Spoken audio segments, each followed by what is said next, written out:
শুভ সকাল বন্ধুরা। ভালো আছো তো সকলে? আমি ঠিক আছি। সুমিতাস লাইফের আরও একটি নতুন ভিডিওতে তোমাদেরকে জানাই অনেক অনেক স্বাগতম, অনেক ভালোবাসা। তো আজকে একদম সকালেই চলে এসেছি, এখন 5টা মতো বাজে।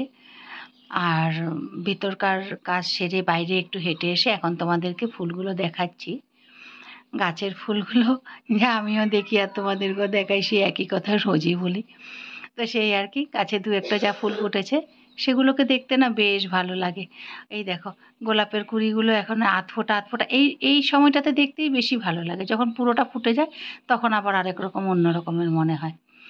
তো এই আর ওই লাল গোলাপের গাছটাতে আবার দু একটা ফুল ফুটেছিল, তো সেগুলো দেখায়নি। আর এই গাছে মানে সাদা গোলাপের মধ্যে দুই একটা আছে আর কি। তো এইটুকুই, আর বেশি কোনো ফুল নেই। আর আকাশটা আজকে বেশ একটু মেঘলা মেঘলা কেমন যেন। পরে অবশ্য রোদ উঠবে, হয়তো হালকা রোদ উঠবে আর কি। তবে কি বলতো, আজকে কিন্তু রোদ উঠুক বা না উঠুক অনেকগুলো কাপড় জমা হয়ে গেছে, সেগুলো ধোবো। তো এখন গিয়ে আগে ওইদিকে আজকে ওয়াশিং মেশিনে ধোবো ভাবছি। তো ওয়াশিং মেশিনটা চালাবো, তো চালিয়ে নিয়ে তারপরে এদিকের কাজগুলো। তো এখন দেখো আমি মেশিনে জল দিয়ে মেশিনটাকে চালিয়ে দিয়েছি, মেশিনে কাপড়টা ধোয়া হতে থাক, ততক্ষণে আমি এই দিকটার কাজগুলো সেরে নিই। তো এখন দেখো মানে বিছনা টিছনাগুলো তো আগেই, এই তো এগুলো তো তোলাই থাকে। এই ঘরটা আমাদের খুব একটা বেশি কেউ এসে শোয় না, রাত্রে যদি শোয় টিভি দেখতে দেখতে যতক্ষণ শোয়া, তারপর আবার ও বিছনায় চলে যায়। আবার কখনো কখনো বা আমার হাজব্যান্ড এসে এখানে রাত্রেবেলা থাকে, আবার কখনো ওর সাথে আমার ছেলেও চলে আসে। এরকম মানে কোনো ঠিক ঠিকানা নেই ওদের আর কি, কখন কোথায় ঘুমাবে না ঘুমাবে। তবে বেশিরভাগ সময় আমাদের ভিতরে বিছনাটাতেই শোয়া হয়। তো এটা যেহেতু আজকে এখানে লাগেনি, দরকার হয়নি, তো এই বিছানাটা ঠিকই ছিল।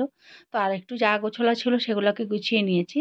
আর এখন দেখো বারান্দাটা ঝাড়ু দিয়ে এখন বাইরের এই নিম পাতাগুলোকে ঝাড়ু দিয়ে দিচ্ছি। বাইরেটা যদি পরিষ্কার থাকে, পাক্কাটা ধোয়ানো থাকে বিকালবেলা আরেকবার করে, তখন আমি বাইরে ঘরের ঝাড়টা দিয়ে আর কি ঝাড়ুটা দিই সামনে। আর নয়তো বা আমি বাইরে নোংরা পাক্কাটা যদি ভিজা থাকে বা একটু নোংরা থাকে তখন আর ঘরের ঝাড়ুটা দিয়ে ঝাড়ু দিই না, ভালো লাগে না আর কি। এটা দিয়েই তো আবার ঘরের ভিতরটা ঝাড়ু দেবো, তার জন্য বাইরেটা ঝাড়ু দিই না আর কি। কিন্তু পরিষ্কারই থাকে, বিকালবেলা দিয়ে দিই। বিকালবেলা তো ধরো তেমন আর কোনো কিছু থাকে না। আমি অনেক সময় ভাবি যে ব্যাঙগুলো আসে না, ব্যাঙ উঠে চিকা উঠে এ পাখাটার উপর দিয়ে যায়, তার জন্য আর কি মানে ঘরের ঝাড়ুটা দিয়ে দিলে পরে আমার একটুখানি কেমন লাগে, মনে হয় যে এগুলো তো হেঁটে বেড়াচ্ছে এখানে, তো এইভাবে দিতে চাই না। তো আজকে এই সামনেটার পাতাগুলোকে একটু জড়ো করে আসলাম, মানে ফুল ঝাড়ুটা দিয়ে দিলে কি হয়, মানে বালুগুলো এক সাইডে চলে যায়, তখন পরিষ্কারটা ভালোভাবে পরে ধুয়ে দিলে সুন্দরভাবে পরিষ্কার হয়ে যায় আর কি। আর শলার ঝাড়ু দিয়ে সব পাতা বা বালুগুলো যায় না। তো এখন দেখো মানে আমি ঘরের ভেতরটা এখন ঝাড়ু দিয়ে নিচ্ছি। এখন ঝাড়ু দিয়ে নোংরাগুলো ফেলে দেব। আর এই যে ঘরের ভিতরটা ঝাড়ু দিয়েছি, এখন বাইরেটা ওই দেখো এই পিছন টিছনগুলোতে অনেক নোংরা থাকে। অনেকগুলো পাতায় যেহেতু গাছপালাগুলো আছে না, উপরে গাছগুলো আছে, তো গাছ অনেকগুলো পাতা পড়ে। আর এখানে দেখো কামরাঙা গাছটা তো সেদিন দেখিয়েছি অনেকটাই কাটা পড়ে গেছে, না হলে অনেক কয়টা কামরাঙা নিচে পড়ে থাকে। ওই সকালবেলা ওই বেড়ার ওপাশ থেকে যারা নিতে চায় তারা হয়তো টেনে ঝুড়ে নিয়ে কামরাঙাগুলোকে পারে, আর অর্ধেকটা ভিতরেই পড়ে থাকে। তা আমি আবার এগুলোকে উপরে দিয়ে দিই, কেননা যারা খায় খাবে, আমার ঘরে তো খুব একটা খাওয়া হয় না, তার জন্যই আর কি। যারা খেতে চায় খাক, আমার সেই আর কি। আর যেগুলো পেরেছিলাম সবাইকে দিয়েও দিয়েছি, কটাই বা আর ঘরে খাওয়া হয়। তো যারা ভালোবেসে খায় সেটাই ভালো। তো এই করতে করতে দেখো কাজগুলো মোটামুটি সারা হয়ে যাচ্ছে আমার। আর ওইদিকে এখন কি বলতো, এখন তাড়াহুড়ো করেই করতে হয়, কেননা ছেলে মেয়েদের স্কুল খুলে গেছে। তো তার জন্য যে সকালে অনেকটাই তাড়াহুড়া থাকে এখন, অনেক সকালেও উঠতে হয়। তো আগে যেমন স্কুলটা বন্ধ থাকলে অনেক সময় 6টাতেও, কখনো কখনো 6টার সময়ও ঘুম থেকে উঠেছি, তখনও মানে তেমন অসুবিধা হয়নি। কিন্তু এখন তো 6টার মধ্যে আমার সব কাজ কমপ্লিট করতে হবে। তো এই দেখো কথা বলতে বলতে এই দিকটা আমি পরিষ্কার করে নিলাম।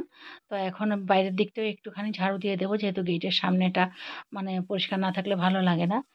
আর গেটের সামনেটা নোংরা থাকাটা ভালোও না, সবাই বলে যে এটাতে ভালো না ঘরের। আসলে ঘরের লক্ষ্মীশ্রী বলো আর যাই বলো, দেখতেও তো ভালো লাগে না, ঘরটাকেও মনে হয় যেন কেমন কেমন লাগে। তো এই করতে করতে আমি ওই দিকটা ঝাড়ু দিয়ে দিয়েছি, আর এই দিকটাকে এখন ধুয়ে দেবো। আর এখনও কি বলো তো, জল আসেনি, তো জলটা আসলে পরে আমি সামনের দিকটা ধুয়ে দেবো। ততক্ষণ আমার ছেলেমেয়েরা হয়তো স্কুল চলে যাবে, ও তারপরেই সামনের দিকটা তারপরেই ধুয়ে দেবো আর কি। কেননা বলো তো এখন টিফিন বানাবো তো ওদেরকে রেডি করে পাঠাবো, তার জন্য অনেকটা সময় হবে না, থাকবে না। এই নাইটিটাকে এখন ছেড়ে নেবো, যেহেতু বাইরে বাসি কাজ করেছি, তো জামাটাকে ছেড়ে নিয়ে তারপরে গিয়ে আমি রান্নাঘরে ঢুকবো। তো ঘরটাকেও মুছে নিচ্ছি একবারে, আমি ঘরটাকে মুছে তারপর নাইটিটা চেঞ্জ করে নিয়ে তারপরে যাব রান্নাঘরে, রান্নাঘরে গিয়ে ওদের টিফিন রেডি করব। তো এই দেখো এখন মানে হয়ে গেছে, ওই দিকটা ঘর মোছাটা আমার হয়ে গেছে। তো ওই দিকটা আজ আর তোমাদের দেখালাম না, রোজই তো এক সাইডেই দেখাই, তার জন্য আজকে এই দিকটাই দেখো। তো করে নিয়েছি এই দিকের কাজগুলো মোটামুটি। আর মেশিনে কাপড়গুলো ধোয়া হয়ে গেছে, তো আমি ওদিকটাকে আগে নামিয়ে কাপড়গুলোকে বাথরুমে তুলে রেখে তারপরে এদিকটা মুছে নিচ্ছি, কারণ অনেকটা জল পড়ে গেছিলো সামনে, তার জন্য এই দিকটাকে মুছে দিলাম মেশিনটাকে সরিয়ে দিয়ে। পুরো জলটা তাড়াহুড়ো করে কাজ করতে গিয়ে জল পড়ে গেছিলো। তো এখন দেখো টিফিনে আজকে চাউমিন করেছি, ওদেরকেও এর সঙ্গে একটু পাস্তাও মিশিয়ে দিয়েছি। আর ওদের টিফিনের জন্য এখানে আপেল আর খেজুর দিয়েছি বাটির মধ্যে। আর টিফিনটাকেও এখন দুটো বাটিতে ইয়ে করে নেব, টিফিন বক্সে দিয়ে দেবো। আর হলো কি এই টিফিনটা আমাদেরও সকালের আজকে খাওয়া হয়ে যাবে, সকালে আর আজকে আর ভাত খাওয়া হবে না আর কি, তো এটা দিয়ে হয়ে যাবে। তো এখন দেখো আমি স্নান, কাপড় টাপড় ধোয়া হয়ে গেছে, স্নান সেরে আমি পুজোও দিয়ে দিয়েছি, পুজো দিয়ে এখন নিজের খাবারটা নিয়ে বসেছি। আমি যেহেতু লাল চা খাই, তাই লাল চা আর একটুখানি এই যে পাস্তা বলো চাউমিন বলো সেটা। আর ছেলেমেয়েরা তো অনেক আগেই স্কুল চলে গেছে, সেগুলো আর দেখানোর ফুরসত হয় না, কারণ তখন এতটা তাড়াহুড়া থাকে যে ক্যামেরা ধরে ক্যামেরা করব, সেগুলো আর হয়ে ওঠে না। আর সত্যি কথা বলতে কি ওরা মানে ক্যামেরা ধরলে ওরাও একটু আনইজি ফিল করে, ওদের মানে কেমন একটু লাগে, তার জন্য। এখন দেখো চা আর খাবারটা খেয়ে নিয়ে তারপর আমি রান্নাঘরে যাব।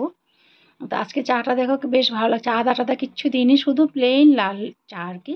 আমি আদা বা গোলমরিচ দিয়ে খেতে এতটা ভালোবাসি না, করি কখনো কখনো যদি হাজব্যান্ড বা ছেলেমেয়েরা খায় তখন একটু আদা গোলমরিচ দিয়ে করি, না হলে আমার জন্য আমি এইভাবে প্লেনই করি। তো এখন খাওয়া দাওয়া শেষ করে নিয়েছি, খাওয়া দাওয়া শেষ করে যেহেতু আজকে সকালে ভাতটা খাবে না, হাজব্যান্ডও খাবে না, তাই ভাবলাম এই মিডলে একটুখানি সময় আছে, তো সামনের দোকানেই চলে গেছি। ঘরে ডিম শেষ হয়ে গেছিলো, তো ডিমটা মানে কখনো কখনো বাচ্চারা খেতে চায় যখন, যেটা লাগে আর কি। তো ডিম আর কিছু বিস্কিট, আলু পেঁয়াজ এগুলো টুকটাক জিনিস কিছুটা নিয়ে এসেছি, সেগুলোই দেখাচ্ছি। তো এখানে আমি সামনের দোকান থেকেই নিয়ে আসি প্রায় সময়, মানে আবার অত দূরে বাজারে গেলে বাজার থেকে আনাও যায়, ওকে বললে নিয়ে আসা, আর আমার খুব একটা বাজার টাজার যাওয়া হয় না। তো তার জন্য আর কি এখানে সামনের থেকে নিয়ে এসেছি 2-3 প্যাকেট বিস্কিট। আর আমার ঘরে কী বলো তো, বিস্কিটটা প্রচুর লাগে, বাচ্চা আছে হয়তো তার জন্য, বা আমি নিজেও অনেকটা বিস্কিট খেতে ভালোবাসি। আর এখানে একটু আদা বলছি, আদা না, রসুন পেঁয়াজ আর আলু এনেছি। আলু পেঁয়াজটা ঘরে ছিল, অনেকটাই ছিল, তারপরেও নিয়ে এসেছি। মানে আমার কি বলতো, থাকতে থাকতে জিনিস আনতে ভালো লাগে, মানে একদম শেষ হয়ে গেলে না ভালো লাগে না। আর অনেকে কি বলে বলো তো, এটাতে না মানে বলে মা লক্ষ্মীকে একেবারে বাড়ন্ত হতে দেওয়াটা ঠিক না।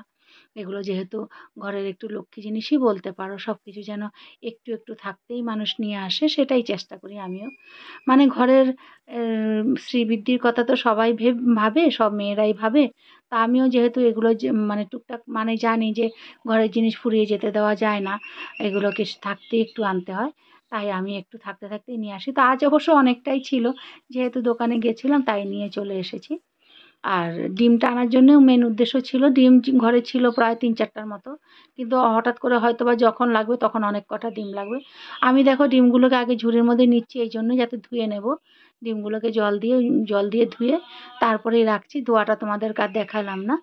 তো এই ডিমগুলোকে ধুয়ে নিয়েছি, ঝাড়ির মধ্যে নিয়ে ধুলে পরে না বেশ তাড়াতাড়ি হয়ে যায়, নাহলে একটা একটা করে গামলার মধ্যে জলটা ঝরানোও যায় না। আর এটার মধ্যে ঝাঁঝরির মধ্যে নিয়ে দিলে ধুলে পরে পরিষ্কার হয়ে যায়, আর সুন্দর তাড়াতাড়ি হয় কাজগুলো আর কি। তো ওগুলো ওখানে থাকার পরও এখানে মানে ডিম কয়েকটা ছিল, সেগুলো আলাদা রেখেছি। আর এই দেখো এখন কি করছি বলো তো, ফেলে দেওয়া জিনিস দিয়েও যে এত সুন্দর রান্না করা যায়, সেটাই আর কি। এখানে পটলগুলোও বেশ একটু শুকনো শুকনো হয়ে গেছিলো।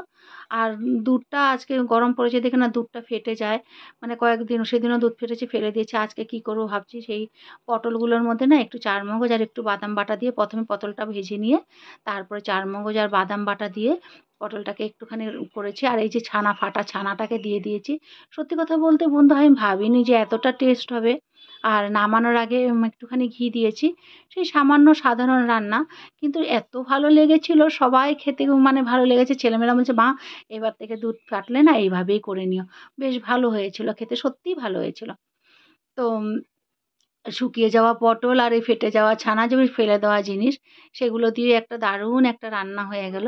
আর সবাই খুব খুশি মনে খেয়েছে, সেটাই ভালো লাগে। আমরা যখন রান্না করি তখন যদি সবাই খুশি মনে খায়, তাই তো ভালো লাগে, তাই না বলো বন্ধু? সেই। তো আর এখানে দেখো, এটাকে দই আমি ২-৩ চামচ দই একটুখানি ফেটিয়ে নিচ্ছি। তো একটুখানি মাংসটা, চিকেন নিয়ে আসছো, চিকেনটা মানে লোকাল মুরগি আরকি। তো আজ আমার ছেলেমেয়েরা খেতে বসে কিন্তু অনেকটাই ওদের মুড খারাপ। কারণ লোকাল মুরগি ওরা কেউই ভালোবাসে না। যেহেতু মানে হাড়টা বেশি থাকে, মাংস কম, তার জন্য। তো ওইটাকে একটু পাতলা, পাতলা করেই ঝোল করেছিলাম। আর এই পটলটার রেসিপিতে এটাই ছিল।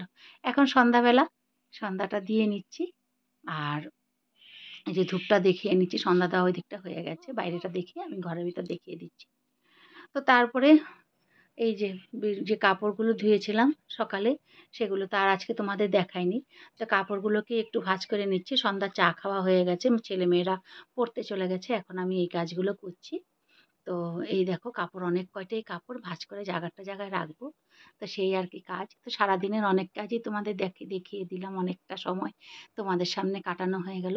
তো যারাই এতক্ষণ অবধি ভিডিওটা দেখলে, তাদেরকে জন্য আমার অনেক ভালোবাসা রইলো। আর চ্যানেলটিকে যারা ইতিমধ্যেই সাবস্ক্রাইব করেছো, তাদের জন্য অনেক ভালোবাসা আর অনেক ধন্যবাদ। আর যদি চ্যানেলে নতুন হয়ে থাকো, আর যদি আমার এই ভিডিওগুলো তোমাদের ভালো লাগে দেখে, তাহলে চ্যানেলটিকে সাবস্ক্রাইব করে পাশে থাকার অনুরোধ করছি। আর ভালো লাগলে একটা ছোট্ট লাইক দিও। আর তোমাদের যদি আমাকে কিছু বলার থাকে, যে ভালো মন্দ যেটাই হলো, যদি কিছু বলার থাকে, তাহলে কমেন্টে গিয়ে আমাকে জানাতে পারো। তো আজ তাহলে এটুকুই বন্ধু। এর বেশি আর তেমন কিছু বলছি না। আর সারাদিনে আর কত বকবকি বা দেখাবো, অনেক বকবক করে নিয়েছি। আমার বকবক আজকে আমি এখানেই শেষ করছি। তোমাদের জন্য অনেক, অনেক, অনেক ভালোবাসা রইলো সবাইকার জন্যে। ও আর কি বলো তো, মানে যারা মানে আমার ভিডিওটাই দেখছো প্রতিদিন, তাদের জন্য আমার অনেক ভালোবাসা আর কৃতজ্ঞতা জ্ঞাপন করছি তাদের জন্য আমি। আর পাশে থাকার অনুরোধও করছি। এভাবে আমাদের মতো ছোট একজন চ্যানেল বা ইউটিউবারকে কেউ সাপোর্ট তো করতে চায় না। তাই আর কি। অনেক ধন্যবাদ তোমাদের। অনেক ভালোবাসা রইলো। ভালো থেকো সকলে, পাশে থেকো। আজ তাহলে আসি বন্ধু।